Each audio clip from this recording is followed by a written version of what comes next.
Yeah, you get a quorum. I gotta bring something up. This is property. Yeah, You know, nothing. What I got. We stayed up there Wednesday, Thursday, Friday, Saturday night. okay. We had the heater on. That's I think 3 of those nights the heater came on. One of those days, Friday, That's the chair. The chair, go ask them. it wasn't hot. I'll let you. We're camped in a parking lot, so when the sun comes out, it gets hot. On the asphalt, yeah. Yeah, so it was like, we had the air on. Yeah, I think about it, but can I bring something up under forum? Sure. We have something hanging out here since last fall with Ness's property. Now we had a hell of a rainstorm last night. There's stuff running in the lake. I think if we gotta do something, are we going to do it or are we not? I'm glad it worked out for you to do. I think that's what we're waiting for. I mean, they're in.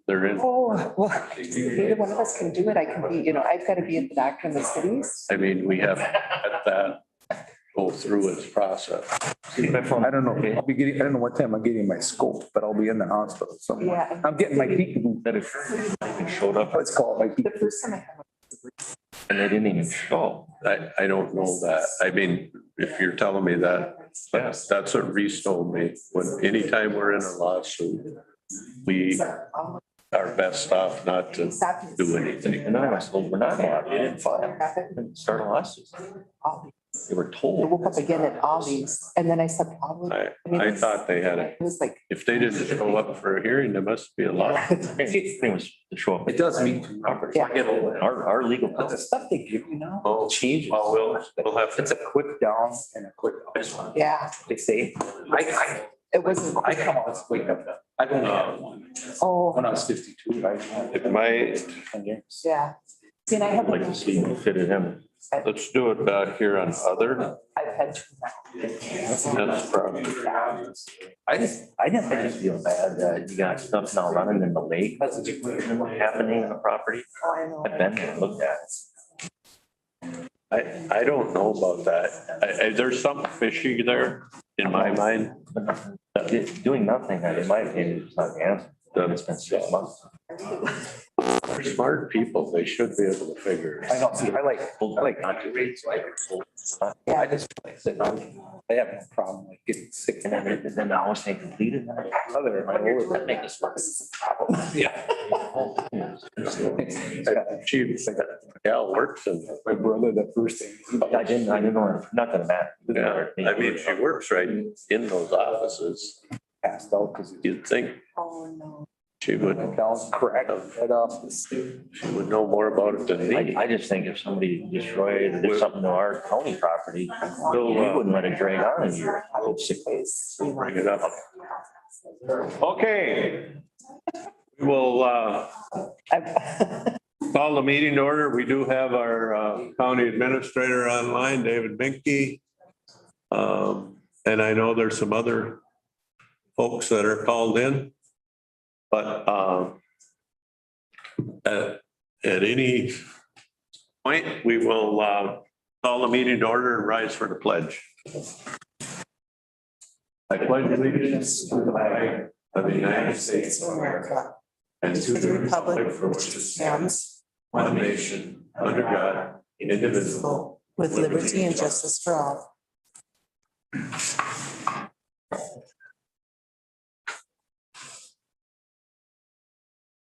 Okay, public forum. Is there anybody here that wishes to speak at public forum? Anybody? We don't force you.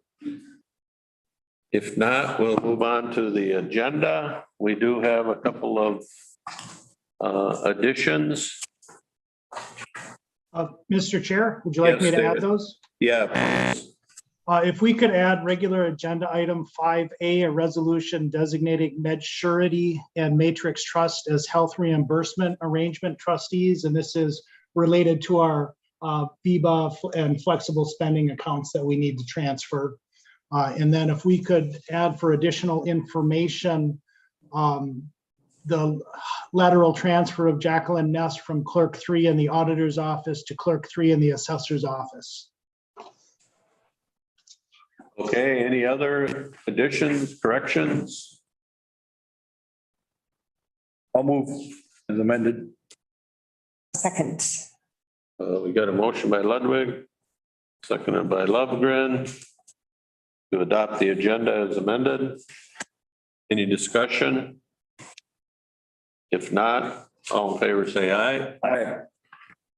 Opposed? Public forum. Oh, wait a minute here. We're looking for the minutes, approval of the minutes of June 7th County Board meeting and summary for publications, and approval of minutes of June 13th Board of Appeals and Equalization meeting. I'll make a motion for both of those. I'll second. Motion by Lovegren, seconded by Moore to approve those minutes. Any discussion? If not, all in favor, say aye. Opposed? We have no other reports or correspondence, which brings us to the consent agenda. Quite lengthy. We've had it in front of us for several days. Ludwig will move. I'll second it. Got a motion by Ludwig, seconded by Lovegren, approve the consent agenda. Any discussion? All in favor, say aye. Aye. Opposed? Okay. Moves us up to the Personnel Committee report. Who's gonna take that? Want me to do it or? Okay. We did meet June 13th and the following recommendations. Health and Human Services acknowledge the resignation of social worker Nicholas Loudon effective May 25th, 2022, and approve backfill of the position and any subsequent vacancies that may occur due to internal promotion or lateral transfer. In the Sheriff's Office, acknowledge the resignation of part-time probationary dispatcher Colton Brown effective May 18th, 2022, and approve backfill of the position and any subsequent vacancies that may occur due to internal promotion or lateral transfer. Acknowledge the resignation of full-time corrections officer Andrew Degestrom Hanley effective June 18th, 2022, and approve the backfill of the position and any subsequent vacancies that may occur due to internal promotion or lateral transfer. In treasurer, modify the current appraiser job description to reflect the current supervisor as county assessor and to update the licensing and continuing education requirements with no change to the grade. Under probation, acknowledge the resignation of probation case aide Justine Ward effective June 13th, 2022, and approve backfill the position. Any subsequent vacancies that may occur due to internal promotion or lateral transfer.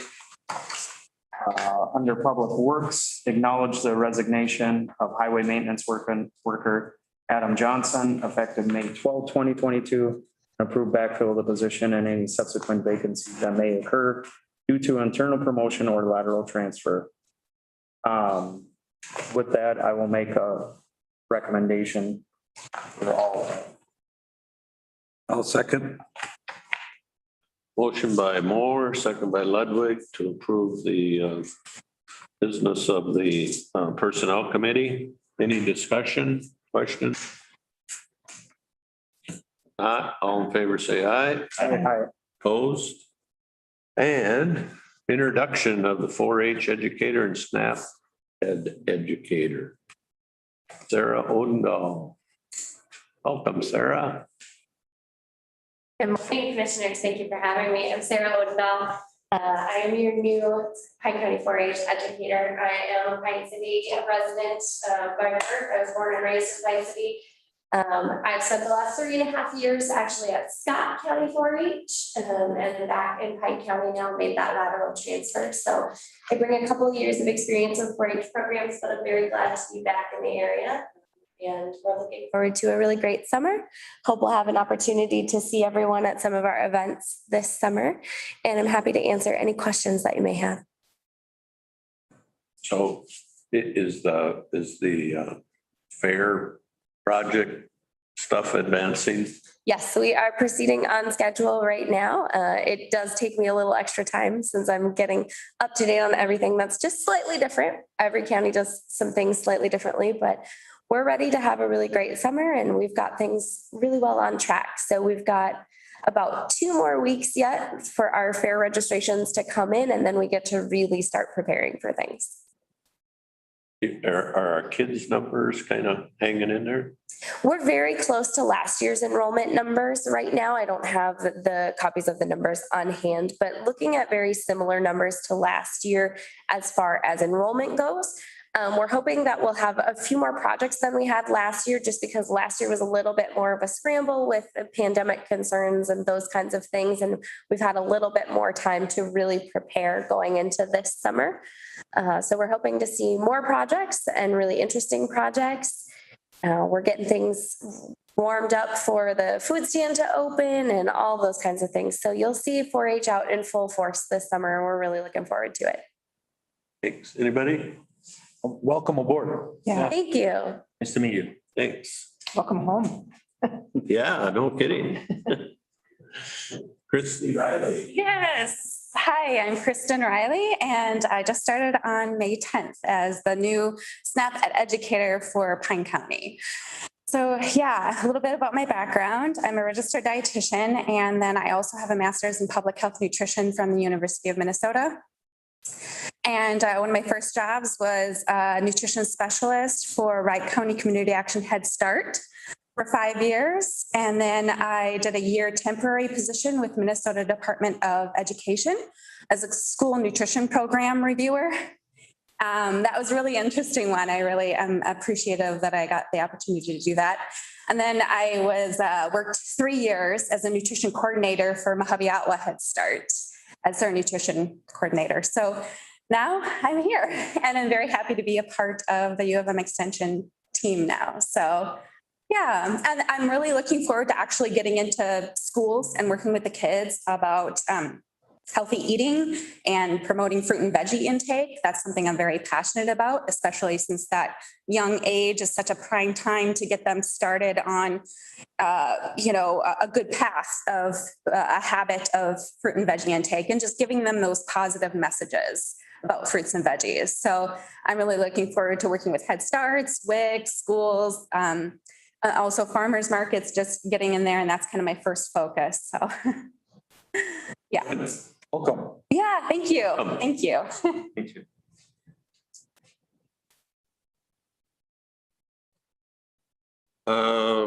We need to schedule a special meeting for the educational collaborative.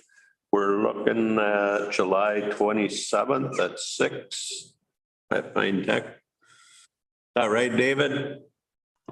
That's correct. And the topic is going to be industrial and trades education. And this is the meeting where the 4 school districts in the county are invited to.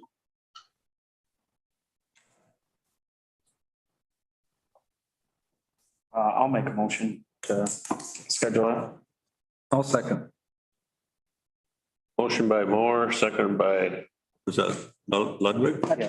To schedule that meeting on the 27th of July. Any discussion? If not, all in favor, say aye. Hi. Opposed? Mndot Area Transportation Partnership. Well, we have some friends from Mndot and their ATP here. They're going to give you some information on federal funding projects. Kristen Foster is our district state engineer, and she can answer any questions that you have on just about anything, I think. All right. Brian, go ahead, Brian. Oh, good morning, everybody. I'm Brian Anderson. I'm the planning director for Mndot out of our Duluth office. So we oversee the the 8 northeast counties of Minnesota here. And I just wanted to provide a little bit of an overview of our area transportation partnership and also some of the projects that we have coming up this construction season and then for the next 4 construction seasons as well, just so that you have them on your radar and so forth. Did everybody receive the information in your packet? Excellent, great. I'm going to start with the handout called the Northeast Minnesota Area Transportation Partnership. And this is a partnership throughout the entire state of Minnesota. We have an area transportation partnership set up to help advise Mndot on making decisions as far as what projects coming up in our program. And we also have these area transportation partnerships set up to help handle the federal aid that comes to cities and counties. For our area, it's Northeast Minnesota Area Transportation Partnership. And there are some statistics on our district and so forth on the first page. But realistically, the main purpose of the area transportation partnerships, ATPs, is just to handle that $10 million that we receive a year in our district for local projects. And I'll walk through how we do that here in just a second. The second page is just a brief overview of our membership of our area transportation partnership. And from Pine County, we have Commissioner Hallen and also Mark LeBrun sits on our ATP as well. And we have really good multimodal representation. You can kind of see the list there of individuals who sit on our board, helping us make decisions related to transportation. The third page is a brief overview of our state transportation improvement plan. And this plan is our 4-year plan, which I'll talk about here in just a little bit. But this plan is really our commitment to the public. So once a project gets into this 4-year plan, it's our commitment to delivering that project. Whereas we also have our 10-year plan, which we refer to as our Capital Highway Investment Plan, our CHIP. And that program is a little bit more fluid because years 5 through 10 are not nailed in stone. We don't know what our budgets are going to be. We don't exactly know what our pavement or bridge conditions are going to be like in those years. So we tentatively program projects in those years, but those dates fluctuate based on our budget and how our conditions deteriorate over time. The next page, page 4, I'm not really going to talk about it too much. It's just about how different funding sources come in Mndot. But the 5th page I want to spend just a minute on, and that is our ATP process. So we do solicit for federal aid projects in the fall. In September, we usually start with our transportation alternative program, which Paige with ARDC will talk to you a little bit more about here in a few minutes. But then in November, we do a full solicitation for our local projects for roads and bridges. Those applications are typically due back in January. We review them with our board and make our decisions in April. And then we come out in June, May and June to county boards and just kind of present that information to you. The last page is a brief overview of the funding. So the left-hand columns are Mndot funding and the right-hand columns are local funding. So I'll start with the Mndot funding first of all. The total at the bottom is $59.4 million for 26. So we're adding our 4th year of our program right now. So that's 2026. We already have identified projects for 22 or 23, 24, and 25. So now we're adding this 4th year. And this number is substantially less than what we're normally used to. We're usually around $70 to $100 million for projects in our district. A couple of reasons for this. One of them is that over time, the money does chase the bad pavements and bridge conditions around the state. We like to keep our statewide performance at a certain level. And right now, our district is sitting fairly well when it comes to roads and bridges as far as our good condition. Whereas other parts of the state need a little bit more help to bring their performance up. Looking out into the future and to our CHIP targets, we are looking at this number going up. And then it's going to go up really fast towards the last years of the CHIP as our pavements start to deteriorate. Right now, as a department, we have probably the best pavement conditions that we've had in our history as a department. So that's one thing that we want to continue moving forward, but that all depends on what our revenue projections, if they hold true or not into the future. So then on the right-hand side, a little bit about the local program, and that's $10 million of federal aid that comes to our district. And our air transportation partnership oversees this money. How it's broken out, that $10 million is we spend about $900,000 of it on trails for our transportation alternatives program, trail type projects. Then we also spend about $1.7 million on safety type projects. And then we have $4.4 million available for cities and counties outside of the Duluth area, and about $2.9 million available in the Duluth area. It's all broken out by formula and population as well through a formula that we've set up as our board has put together. So that's a little bit of an overview of the money. In 2026, how our ATP structures is that we typically have 3 projects a year for counties and cities of about $1.5 million apiece. And this year, it was not Pine County's turn. We typically go around to different counties and distribute the money based on our formula. It was Aiken, St. Louis, and Lake's turn this year. We don't want to make these federal projects so small that it doesn't make sense. So we do take turns over the course of the cycle of years. So it's a little bit of an overview of the funding. Is there any questions so far before I dive into some of our projects? All right, so 2022 is our construction program handout. It's the next one I'm going to cover. And in 2022, we don't have a lot of work going on in Pine County this summer. We will have some maintenance projects and so forth, but as far as construction projects, the only one that we're wrapping up is on 123 here in Sandstone, and it'll just be some additional work associated with that project. And then that is the only project on the handout. There is some work on I-35 in the Barnum area if you're traveling north to Duluth. About 10 miles of interstate will be reconstructed out in the northbound lane. And then I'll get into our 23 through 26 program here, which has a lot more work in Pine County associated with it. And that's the big map type handout here.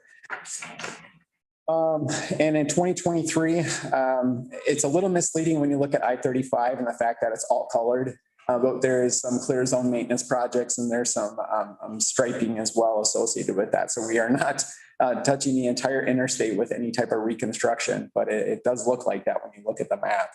But the first project on the map there is clear zone maintenance on 23, and that's just getting in and clearing out the clear zone. We will have a bridge also on Trunk Highway 70 in conjunction with WSDOT. Repairing the bridge on the St. Croix River. So that will be in 2023. And then the very large project, which I'm sure you're all fairly familiar with, is more or less the reconstruction of I-35 through the Hinckley area for about 3 miles there and the replacement of 4 bridges. That'll be a 2-year project. And this is a very expensive project for our district. It's about $25 million. So we will be paying for that over several fiscal years because we cannot afford it all in 1 year. So it'll be split between 24 and 25. And then in 24, we also have a resurfacing project on Trunk Highway 23 from Sandstone to Ascoff. Also be some intersection lighting associated with that project. It's about a $4.3 million project. And then out in 2026, we do have the realignment. The last project there is the realignment of Trunk Highway 23 and 107. And that will be in conjunction with our District 3 office. It's about a $1 million project. It's a safety project at that intersection. So those are the projects that we have coming up in 23 through 26. And next year, what I plan to do when I come to the board, if you have me, I'll also be sharing our 10-year program. We'll have that all mapped out so you can kind of take a look at, see what's coming up in the later years of the program as well. So is there any questions that I can answer? On your projects in 2024 for Hinckley, how are you planning on doing that? You said you're going to be doing 4 bridges.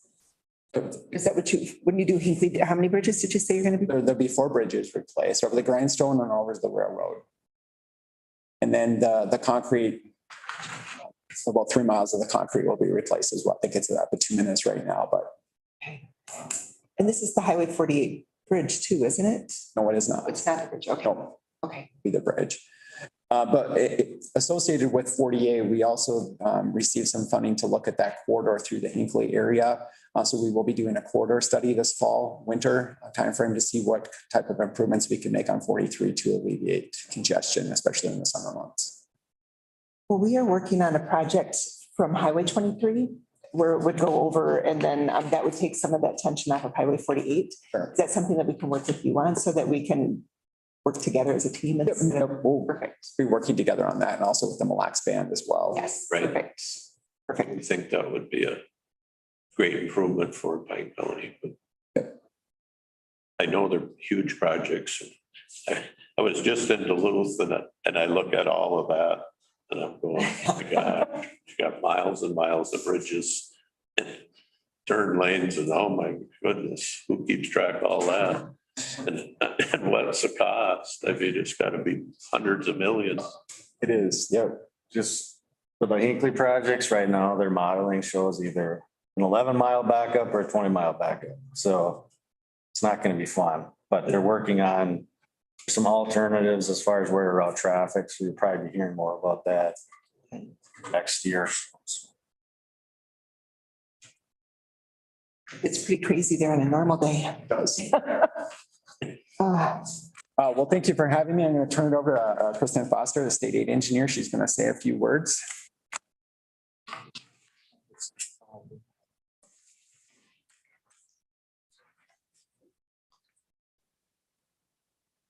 Morning, Mr. Chair and Commissioners. As Mark mentioned, I'm here to serve you. I am the district state aid engineer for our region. You might remember John McDonald used to visit you in the past for these meetings.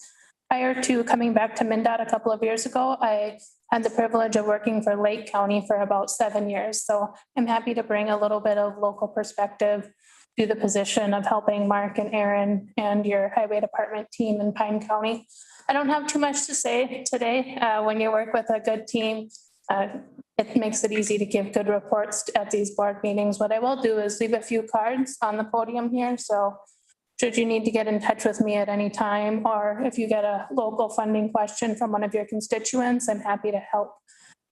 As Brian mentioned, he went over more of the Mndot projects, and what I typically focus on is supporting Mark and Aaron and your team here in the delivery of the local projects, be it local road improvement program. You have some federal funding coming up in the 2024-2025 rate range for one of your highways.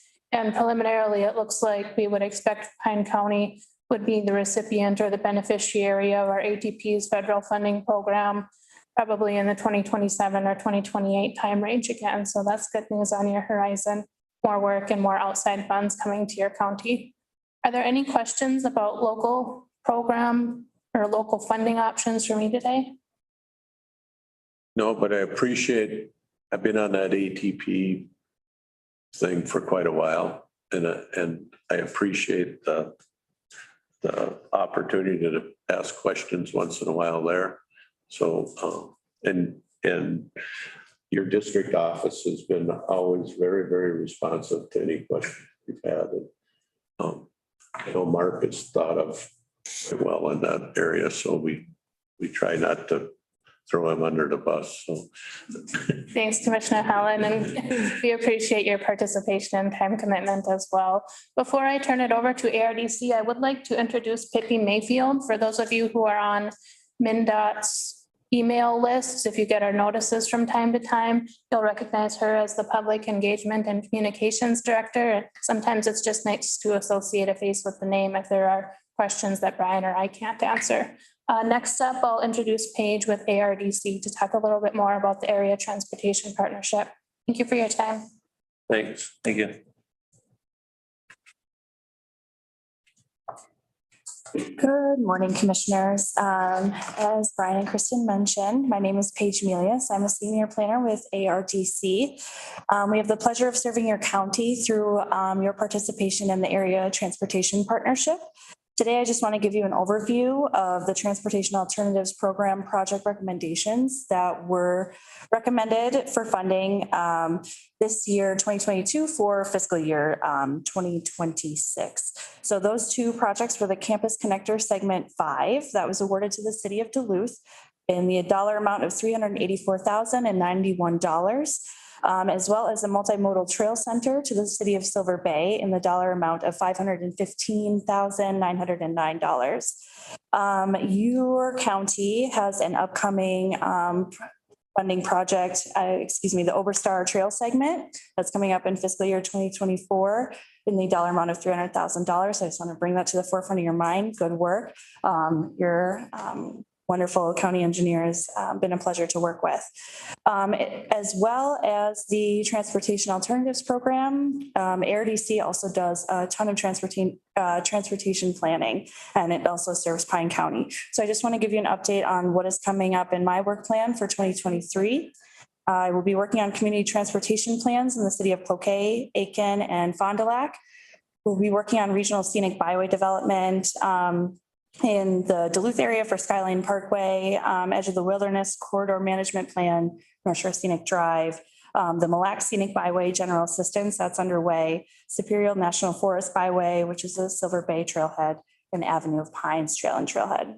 We also assist with paved trail development in Gitchigami Trail Association, as well as the Ely Multimodal Trailhead, that's the Mesabi Trail, and the Nashwauk Multimodal Trailhead, Mesabi Trail, and other activities as identified. And if you have any project ideas or questions, you can push them to Mark, who can work with me to get them answered for you. I'm happy to answer any questions you have now. Otherwise, it was just a. Thank you. I got one. Let's hear it. Yes, We've got the Munger Trail that stops in Hinkley. that's right. And they've got a name for that section called Jim Logan Start. That's right. We're doing some work around Pine City area, some county trails. But we'd really like, I'd love to be able, before I kick off, to ride that thing all the way from White Bear Lake to Duluth That'd be incredible. without having to ride the shoulder of the road for 32 miles or whatever it is. Absolutely. Mark, I don't know if you want to speak to that. I can attempt to speak to that. Really, there is a lot of amazing trail connections coming up, and we should be able to ride all the way from Minneapolis up to Canada, quite frankly. And I think those projects are coming more and more every year as funding is available. You're certainly not the only stakeholder who wants to see that. I think each of us here would love to ride with you, in fact. So yeah, absolutely. And we can definitely work on that. I was just gonna say, we're not members of the Arrowhead Regional Development Commission, so we're kind of caught in between Mndot districts and things. So it's a little confusing, but they do work on our behalf as far as federal money and some of those other projects. And they've been really helpful. So if you're confused, that's, we're part of the East Central Regional Development Commission. It's by state law. And so, we're just kind of caught in the middle there on that. Just like Aiken is in Mndot District 3, but they get their federal funding in Mndot District. We try to be nice to them, even though they're on there. So some of those boundaries, I don't know if we'll ever make those changes, but it is hard to. I think it's confusing for Mark understands it better than I do, but Yeah. I mean, it's, I see developments that could happen. And I've ridden those trails up by Two Harbors and stuff. Mhm. We should be having the same. Exactly. And some of those are years in the making, and they just did a ribbon cutting last week for another segment. It does take a lot of time and coordination and then monies too. Yep. But you are pretty fortunate to be part of the great, our ATP, and then also have access to other, fundings throughout. So good projects. And even though, ERDC doesn't specifically serve Pine County, we're always happy to answer questions and help get you, the answers that you need in contact with the people you need to see. Thank you. Thanks for Communication. Of course. Yeah, you guys have been awesome to work with. Likewise. Yeah. Appreciate it. Thank you so much. Is that it from the Mndot ARDC side? Thank you very much. Yes, thank you. We appreciate the partnership we have with you.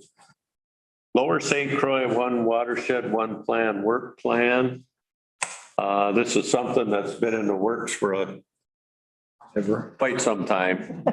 But Caleb will give us the overview, and it's something that I sit on that board, and I think it's good work. I mean, and some of it, you guys on the Snake River, you've had the Snake River watershed, but now as you go to one plan, one watershed, we're starting to see projects already happen on the Lower St. Croix because of the way the funding comes our way. So, Mr. Chair. yeah. Can I have a quick question? Yeah. How did you guys end up? Is it a joint powers agreement, or how did you end up? Because it's always floating. I think eventually we'll get to a joint powers agreement, but we have a lot of partners Yeah. in that organization that are not used to joint powers. And so some of the county commissioners had to swallow their pride. Maybe if it works, let's just make this thing work. And so part of making it work is to have a work plan. If That gets approved, and then every time they gotta buy a new shovel, they don't have to go back to 5 county boards and get it. Exactly. We approve the work plan, they do the work within the confines of that work plan. Okay. And they're legally okay to do that, but go ahead, Caleb. Sorry, Caleb. Well, it's interesting, and there's a lot of different ways to set it up, and it's a real head scratcher on how to set it up in a way that's going to operate most efficiently. Just understanding how much kind of bureaucracy there can be. And I'm Caleb Anderson, the Land and Resources Manager in the Planning and Zoning Office. And the One Watershed, One Plan is a 10-year plan. And part of that, the agreement to receive those state dollars is you have to have a biannual work plan as well as an annual work plan, which isn't my favorite thing, that we do biannual and annual, but that's what we're here for. Why I'm here today is the second half of that first biennial work plan. It's in many ways a regurgitation of what was already approved by the county board in the biennial work plan. And the plan was put in your packet. It's not the most digestible document you'll have before you, but so I didn't put it together. But but a lot of the work that's begun with the Lower St. Croix is supported to continue in this annual work plan. So as Steve was saying, the Soil and Water did a cattle exclusion from a lake under this funding source.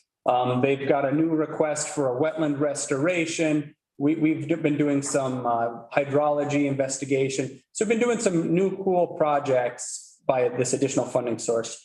So this annual work plan will allow that to kind of keep moving. So the action requested this morning is a simple approval of that 2022-2023 annual work plan.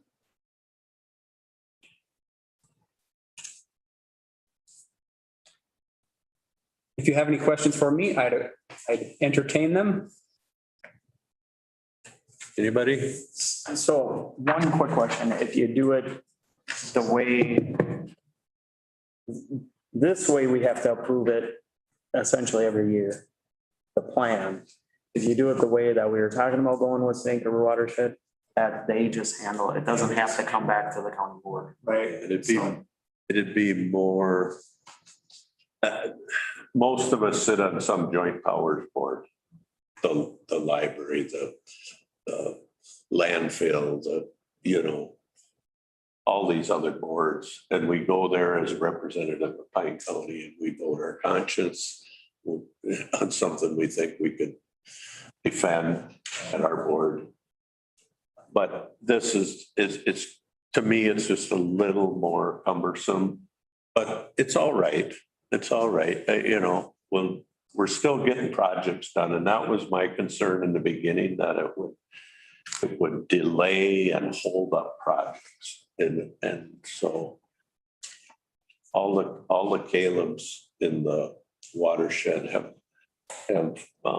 got together, and it might not be what they think is the best governing structure, but we were put together in this group, and we're making it work. It'll work. Anything can work.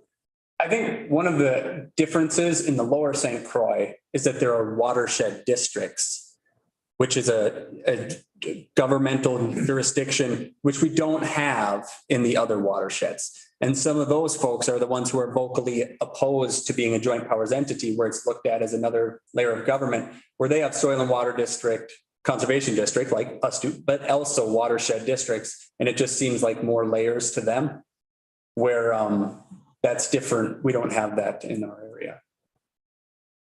So one thing, I got a question. So when I sat on Snake River Watershed Management Board,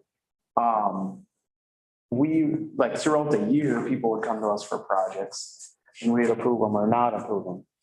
So essentially this 1-year work plan, if you're not on that list, let's just say, throughout the summer, someone new comes through, that couldn't get done this year, it'd have to go like on next year's work plan, correct? Or not? Right. Okay. But it's not project specific. So like agricultural best management practices in the Rock Creek sub watershed is on the list. And that's going to cover most of our area. And that's most of the potential projects we would do. Okay. So, but similarly in Snake, we'll want to make sure that the projects that we're looking at for this year and the next year are positioned to be funded. So we need a motion on this. I'll make that motion. I'll second. A motion by Lovegren, seconded by Moore. Any discussion? Yeah, Mr. Chair. Yes. So is there going to be a shared cost on some of this? Is this all going to be grant dollars? Are we going to have, is there going to be a 20, There will not be a cost to the Pine County Board of Commissioners. Because it's a 2-year grant to fund the whole work plan. That's housed through the Chisago SWCD, and they're the fiscal agent, and they're managing a grant match over the total, which is like 1.2 million per year or something like that. thank you. Any other questions? Anyway, no other questions. All in favor, say aye. Aye. Opposed? Okay. Thank you. Thank you. I think, Caleb, before you sit down, just one thing that I think has come through from the Lower St. Croix conversations is that we've done projects forever through soil and water and through other functions, but we never really pointed to the source of the problem. And so there's some research and some of what Pine County's SWCD is doing is taking all the inlets to Rock Lake, and they're testing the quality of water going into the lake, testing the quality of water going out of the lake. It's kind of a confined little sub watershed. And so I think for once we would be able to somehow say the pollution of that lake is coming from X. Mhm. It's not what we really thought it was. Maybe it is what we thought it was, but I think there could be some potential pretty cool outcomes that other people could duplicate. Great. Good, thanks. Thanks.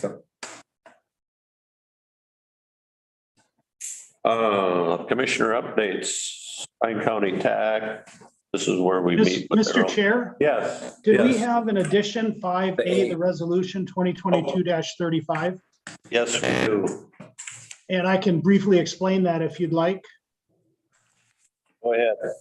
So back in February at the insurance committee meeting, you might recall there was discussion that our VIBA trust is administered through the Minnesota Healthcare Consortium, and they were bought out, and then we're going to no longer administer the VIBAs. And so then we began a process to maintain all of our healthcare savings accounts under one vendor. And so now we are in the process of making that move. And this resolution is just the final authorization to do that or to complete those moves. So everybody understand that? Yep. All right, we need a motion for that I'll resolution. do that, Mr. Chair. Ludwig.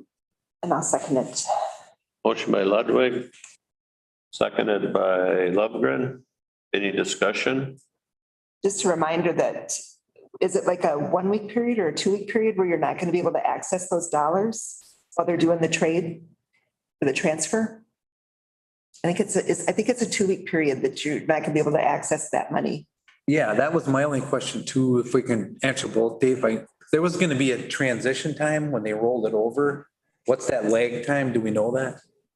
There is a blackout period, and I think I can tell you what that is if I have just a moment.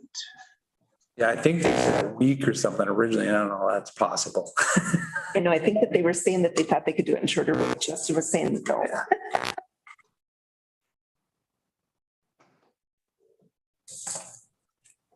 Yeah, and I may not find that as quickly as I thought, but it will be in September. And so we've got some time to get communication out on that. And we have an insurance committee meeting coming up where I know Justin will provide a full update on the transition plan, and then we can communicate that to employees. Or she's gone. Oh, Dave. Go ahead. So I just refreshing my memory. Let's just say something happened and somebody incurred cost and it was in that, they would still honor the expense, wouldn't they? Even if they don't. So Yeah, this is just dealing with the reimbursement. And Yeah, so right. there'll be Yeah. a, on one day you submit it to company A, and Yeah. then there's a deadline, and then in a week or 10 days, whatever the period is, you'll submit it to the new company. But it won't matter when the expense was incurred, as long as it's a Exactly. legitimate expense, it will get paid. because it's the same pool, but it's just going to a Yep. different. So yeah, just so people understand that they'll be taken care of. That's all. The other nice thing about Matrix is it's in Minnesota, we're, Right. yeah, that's nice. And I just figured out the further thing. So it won't be way different. I got the card finally and everything. Did we vote on that? No. Okay. Any other questions? If not, all in favor, say aye. Aye. Opposed? All right, Soil and Water District. Yeah, I missed the meeting. I have the minutes. Went over them. Everything was pretty much business as usual. There's something with Juneteenth that I think we should just maybe leave. Sounds like they're working something out with HR and Dave probably. Everything else looks business as usual. Mr. Chair, Yep. I was in a meeting with a bunch of people from AMC yesterday, and Juneteenth was brought up. And it was interesting because the House does not recognize Juneteenth, but the Senate does. So, I mean, it's just really kind of a goofy holiday with the people that are taking that time for Juneteenth and the people that are not. I think they said there's only a couple counties right now that are doing anything with that because it's a negotiable item, obviously. But I thought that was interesting that the representatives are split. Some are acknowledging it and some aren't yet. So just. And some states have adopted it. I Yeah, think 18 or 38 states yeah, had done it way a long time ago. yeah. It was just, I just thought that was interesting that Yeah. it's that big of a split. So. And Mr. Chair? Yeah. On that point, in our last round of negotiations on our labor agreements, there were requests to make that a county holiday, and the county's position at the time was to follow the state. And so if the state made it a holiday, then it would automatically become a county holiday because we follow the state holidays. And so that's where the county, last it was discussed, that's where it was. Thanks. Law Library. Yeah, we had a meeting. It was pretty quick. We just passed some bills and just a little bit of information. So it was quick and easy. Central Minnesota Jobs and Training. I think we all know right now, unemployment numbers are at a historic low. That's, I don't know, you can count numbers however you want, but Yeah. the amount of people that are available to work are as low as they've ever been. Depending on what chart you read, 2.6%. I remember, I think I was in high school when my economics teacher told us that about 3.5% was full employment. So we're beyond full employment. But anyway, the people that aren't working are the people that are the very hardest to get trained to work. And that's always, that number is, there's always been that number. They just, that's what they're working on now. East Central Solid Waste Commission. We are, there's some, first time I heard some of my colleagues actually talk about, how high is that hill gonna get? And how many more holes can we dig on this piece of property? And so I think there might be some changes coming as far as what we allow in the landfill. Because lately, due to costs to contractors, it's actually been cheaper for them to do a demo and pay the garbage bill than to put it in, haul it further to get it to a construction landfill. Two problems exist. It doesn't work. Landfills were not designed for demo, and we're going to run out of airspace. And so we got to be smarter. How much time do you think you have left on that piece of property? And We'll have a better idea when we get the next cell approved, which we're working on right now to get MPCA approval for another cell. And with the average cell gets you 10, but it doesn't anymore, right? Yeah. And so we got 30, 50, 60 years, 30, which isn't a long time. No. Because where is the next one going to go? That's, how soon do you have to start shopping and finding it? Because that takes a long time. Well, we tried to put a demo landfill in Pine County, and that didn't work so well for the person that wanted to do it. So, is that an education thing? It's partly an education thing. It's partly, nobody wants the traffic. Yeah. Nobody wants the smell. Nobody wants, in the case of a demo pit, it's more traffic than anything. Yeah. And everybody's concerned about what gets thrown in that dumpster besides demo. Now at least, if you were going to start a construction demo landfill now, it would have to be lined, where the old ones were grandfathered in as on-lined, which eases some of the concerns that people have, but not all. I think that should go to our economic development, because when you're going to have that kind of, if you want to have building and you're going to have demo. So that should be a little sidebar, as you're going to need a site within reach for a bunch of cities in the county to make, Well, the problem, Matt, is the way transportation is now. And if you're if you're hauling around 30-yard dumpsters, and that's what they use a lot on demo. Yeah. To tell somebody you got to drive 50 miles down the road to dump that, and there's a transfer station 10 miles down the road, it's like, well, I can do the math real quick. Oh, sure. And I'm going to dump it here. I'll pay the extra dumping charge.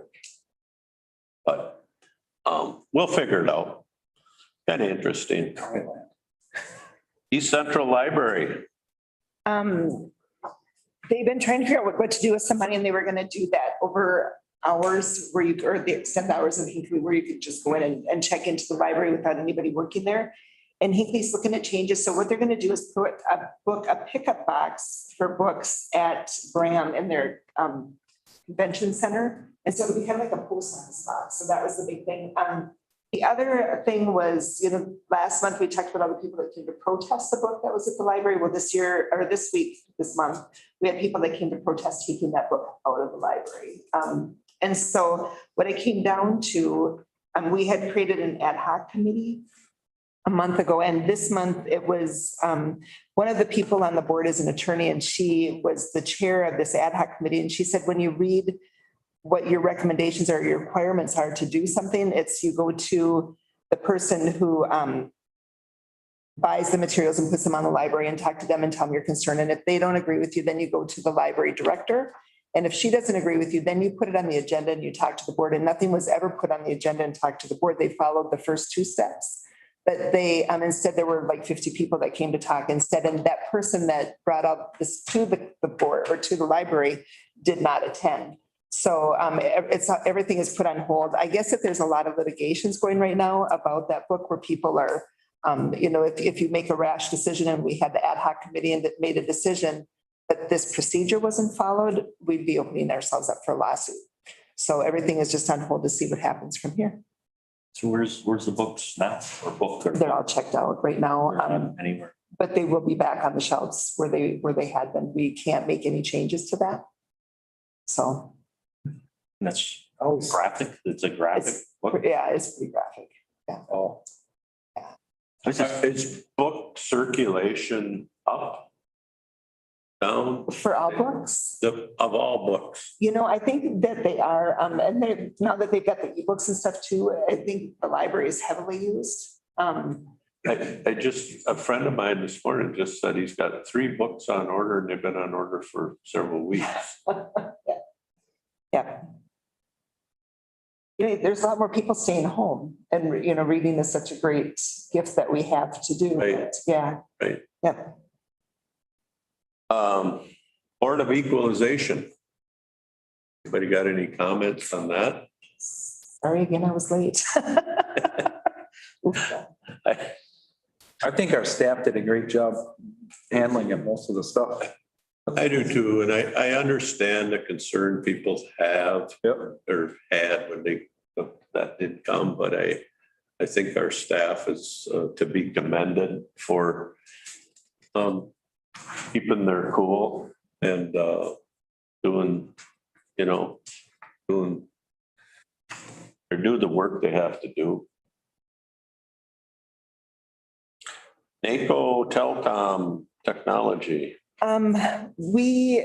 There's a lot of stuff going on about broadband, and that's the main conversation. And they're doing resolutions now that are going to be going to the NACO convention. So I've been working with Terrell and with CMS to talk about having something about the RDOF funds. And if there's something that we can do with those RDOF funds other than them holding on to that money, if we can get that money here. So that's kind of in the works. I'm trying to figure out how to word other resolutions to get that phased in there. So yeah, it was a lot of talk about what to do for resolutions that are coming up next month. Okay.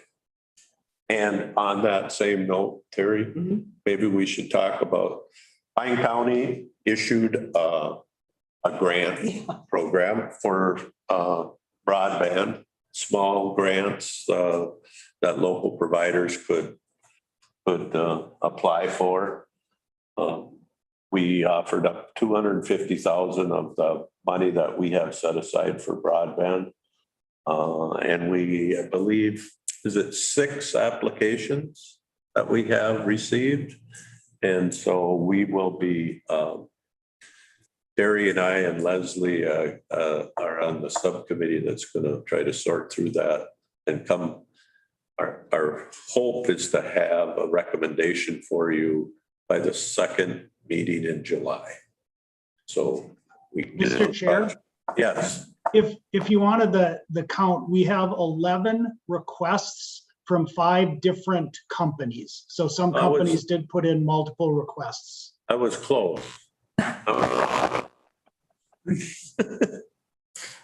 Thanks, David. I have not read through them yet. I am Leslie is printing them off for Terry and I, and we will we'll start reading through them and try to make sense of it all. But I am so happy that we have 5 providers that have said to Pine County, we are ready and willing to do a project for you, which is better than we're getting on other bids for buildings and stuff, right? yeah, we can't get 2 people to bid on building a building, so. Anyway, that is good news. Shack meeting. Jan Malcolm was there. She's the Department of Health Administrator. And it was interesting. She said that that was the first time that she was in the building for 2.5 years. Or in that Department of Health room for 2.5 years. That's how long that they've been shut down and working from home. So I'm pretty proud of us. You know, I mean, that spoke volumes. They were talking about water systems. 75% of Minnesota water is is in wells. And so they're trying to figure out the well systems. 1.2 million is of what the state has is going to be going to private mills, from 1 million to 4.4 for private well owners for education. So I thought that was kind of interesting. Wait, no. Is that because I've had people ask me about that? What about the well that used to be on the old so-and-so's place? Right. Did that ever get closed or did they just plow over the top of it? Is that what this is for? I'm not real sure what exactly, I think a lot of it's just for testing to make sure that people have clean water. But that's something that was brought up on the Snake River watershed too, was getting people to close those wells. Yeah, because that is a direct injection into the Right. aquifer that I might be pulling my water out of, Right. you know, Yeah. half a mile away. There's a process for our SWCD to seal all those wells, and that's a good. Is that a current, we should, we should probably, That's still Is that a going. current- Sealing program, yeah. Yep. You can still do that, Right. You have to One of the other things they're trying to do is get an inventory of them. right? And And that's- people are scared to raise their hand and say, I got an abandoned well. Well, how many people don't even know that they have one because they bought the property and it's all been covered up. And it wasn't ever in the day. Now, if you have a well drilled, Mhm. it gets recorded. And so everybody knows there's a well there, but Yeah. 75 years ago, they just dug a well. Right. Okay, Seal that. anything else? They're going to be having, they met in person last time and I didn't go down there because it was down in St. Paul. But they're going to have a full meeting in October that's going to be in St. Cloud for 2 days. So that's the first time that Shack will be really meeting in person. So. That's it. All right. Before we leave, I think we should just all pause and think of Lori and her family, the death of her son. I can't imagine what they're going through. So it's a tragedy for them, for anybody, but just remember her in your thoughts and prayers. Mr. Chair. Are you gonna adjourn? Over here. So just another, I'm gonna throw out there is for all of us, our budget's coming. You know, and it sneaks up on us and sneaks up on me. That's why I say, so let's just start thinking. That's all I want to say. It's a weird year. I thank you for that, Matt, because I have been thinking as I've been running my sawmill and doing one, cutting buckthorn or whatever, I keep thinking, you know, I might have told David this might be one of our toughest budget years that we've had because costs have gone up. We don't have our heads stuck in the sand and not know that, but I don't know that just raising our levy willy-nilly is the thing to do because I think people are Inflation's probably hurting worse now than they were in the middle of the pandemic. So but keep good to think about. Yeah. Keep rolling that around in your head so we can have some fruitful meetings as we move forward. Because it comes fast. We got to have a preliminary budget by September, middle of September. Yeah. I don't know the exact date. David shaking his head. 20 something. 20 something in September. 20 something. We typically have our first budget meeting in late July. And the auditor gives kind of the overview of how the world stands. And then from there, it gets busy real quick in August to get a preliminary budget. And the preliminary levy is what needs to be done by the end of September. And you can always finesse the budget, but you have to set the preliminary levy by sometime near the end of September. Any other business? Anything, Jeff? You guys have been busy, I know. Yeah. All right, no other business. I'll declare the meeting adjourned. Thank you all. Hey, Jeff. Okay, you go first.